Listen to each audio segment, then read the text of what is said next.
بسم الله الرحمن الرحيم.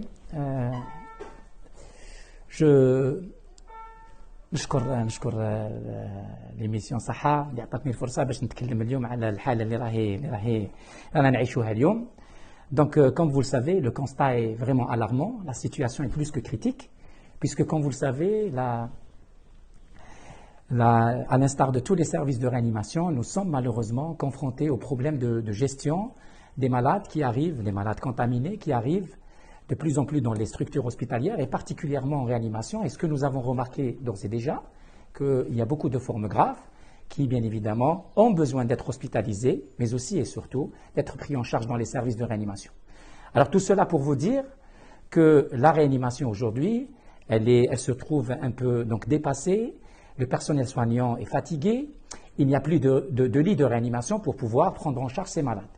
Je vous donne un exemple, à l'heure actuelle, le service de réanimation qui contient 12 lits, déjà au niveau du service même, mais aussi au niveau du déchocage, où on a 8 lits, que ce soit pour la réanimation médicale ou le déchocage, tous les lits sont saturés. Je peux vous dire aussi qu'il y a même des malades qui arrivent en même temps et aujourd'hui au niveau du tri, c'est-à-dire au niveau des urgences de pneumo, et qui ont besoin d'une oxygénothérapie, donc d'un support ventilatoire, n'ont pas trouvé de place. Alors notre stratégie est simple.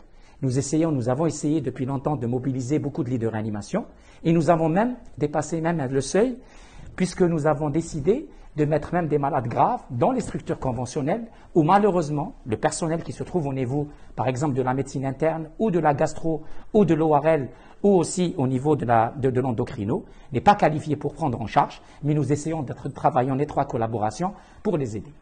Alors tout ça fait que la situation encore une fois aujourd'hui elle est dramatique. Elle est dramatique et notre préoccupation majeure elle est beaucoup plus d'ordre logistique, puisqu'il n'y a pas de lit de réanimation. Le personnel soignant, qu'il soit infirmier ou médecin, il est fatigué. Ça fait 9 mois. Beaucoup de personnel n'ont pas pris de congé, donc ils sont très très fatigués. Et c'est pour cette raison que probablement il y a eu un relâchement. Les mesures d'hygiène ou de barrières n'ont pas été respectées.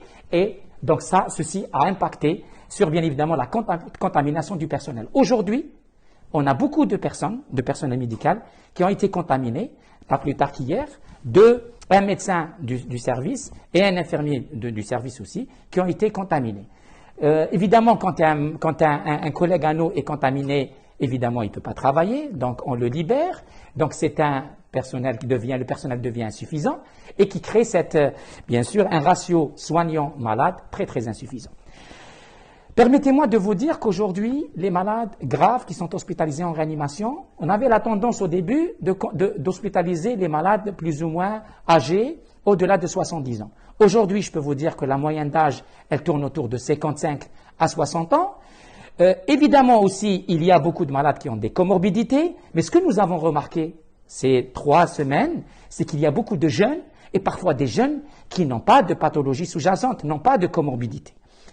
Je ne saurais vous dire quelle est l'explication, pourquoi aujourd'hui les jeunes sont, et c'est malheureusement, ces gens quand ils sont là, ils ne reçoivent qu'un traitement symptomatique. Il faut savoir qu'aujourd'hui, par rapport à ce coronavirus, il n'y a pas de traitement curatif. La seule chose qu'on peut faire, c'est évidemment donner des médicaments pour soulager le patient, mais aussi pour permettre une oxygénation adéquate et optimisée. Pour moi, le seul traitement reste la prévention. Et là, je vais m'adresser tout d'abord à mes collègues médecins et infirmiers, de leur dire qu'il faut être patient, il faut se serrer encore les coudes, parce que la guerre est encore, كما يقول لك le chemin مازال طويل, ولازمنا نتضامنوا باش نكونوا كيف وعلى بالي عيينا وعلى بالي مرضنا وعلى بالي صارت لنا كل حاجات, mais الله غالب لازم نقعدوا نخدموا. ربي كتب لنا نكونوا des médecins, on doit l'être pendant toute la vie. C'est comme ça, on est là. Alhamdoulilah, Rabbi taïma, Inch'Allah, ma taïhosh marid, Inch'Allah, Rabbi yahfadna.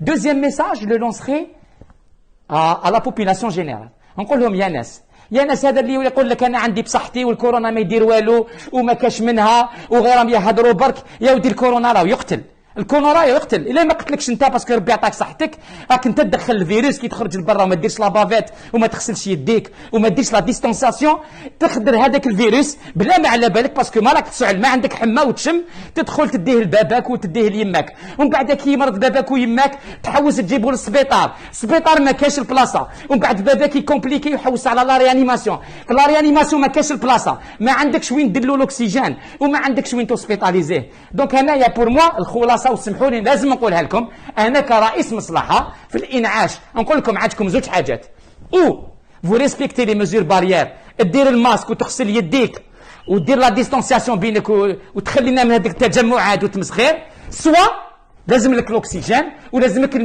الماشينه ولازم لك الي دو ريانيماسيون. اي مالوغوزمون راكم تشوفوا العالم باسره راهو يقول ما كاش البلاصه وما كاش وين نديروا الناس وما كاش وين نداووا الناس. هذا ما كان، نشكركم.